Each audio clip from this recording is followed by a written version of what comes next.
ओउ रायता होची ओडिया मानकर गोटे इमोशन। ओउ जो सीजन ने मिले से सीजन ने को मंदिर रे भोजी भात हो किंबा घरे नॉर्मल खाइबा हो साइड रे ओउ रायता समस्त को दरकार थाए। एठी ओउ को फड़ा फड़ा करिक छड़ेई दिया जाइछि।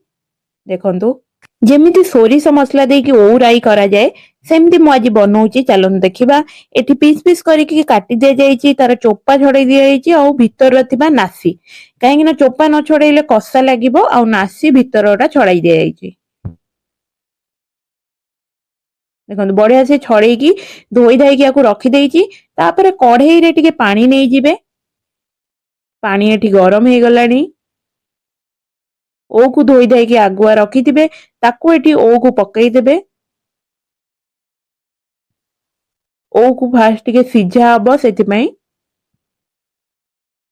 तापरे स्वाद अनुसार टिके लूण पकाइबा काहेकि ना ओउ रे भीतर लूण जीव जेमती सिझिला बेले सेति पई टिके एठी लूण पकाइबा। आ टिके कलर पई एठी हमें हळदी पकाइबा। गोळेई गाळेई की आकु छाड़ी दबा किछि समय सिझिबा पई। एठी मसला पई मु केवल एठी सोरिष नेबी कारण ओउ राई रे केवल सोरिष पड़िबो। टिके आधरे पानी नै जिबा। तापरे आकु ग्राइंडिंग कर दबा।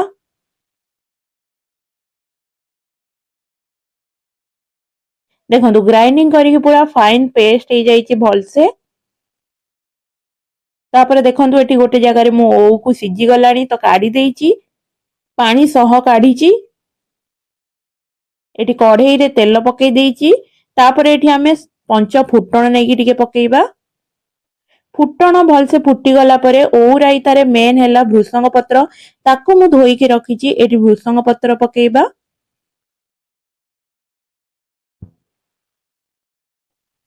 भृषंग पत्र भलसे हे गला परे एठी आंबो अदा मु छेचिक रखछि ताकू पकेइबा। कारण चाटनी ओउ रायता ए सब जिंस रे आंबो अदाटा मेन जिंस कारण तार बास्नाडा पूरा अलगा प्रकार आसे। तो एठी आंबो अदा पकेइ दबा। आंबो अदा टिके हबा परे मैं टिके भाजीबा को आंबो अदा को काहेकि ना ता स्मेल टा भलसे आसीबो भाजीले।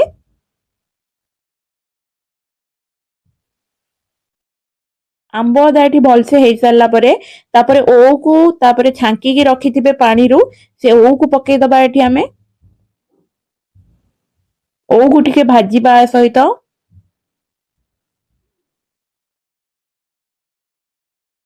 ओउ को किछि समय भाजिला परे टिके लंका गुंड एठी पकेइबा।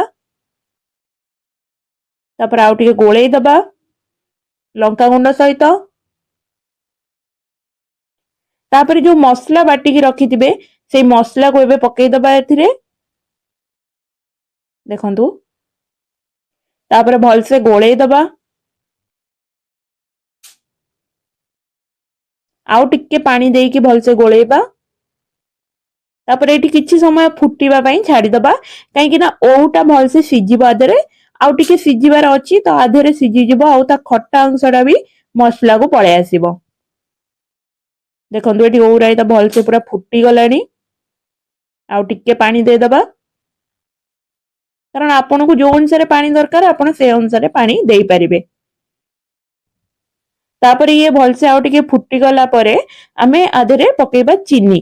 चीनी आपन को जेतिकी मात्रा रे दरकार आपन सेही मात्रा रे नेबे माने तापर डिपेंड करे ओ केते खट्टा अछि तो आपन से अनुसार आपन को जेतिकी मीठा दरकार आपन चीनी पकेइबे। मु एठी ठिपिए चीनी पकेइछि।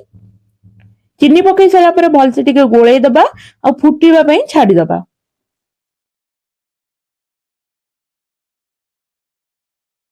देखंतु एठी फुटी गला परे ता कलर पूरा बढ़िया से चेंज हो जाइछि। आ ओउ रायता भी हमर हे गलानी। रेडी हे गला हम ओडिया मानकर इमोशन ओउ रायता। जदि एई भली वीडियो आपण माने सबले देखिबा को चाहुथिबे ताले YouTube रे देखुथिले मो चैनल को सब्सक्राइब निश्चय करिवे और Facebook रे देखुथिले मो चैनल को फॉलो निश्चय करिवे। Thank you.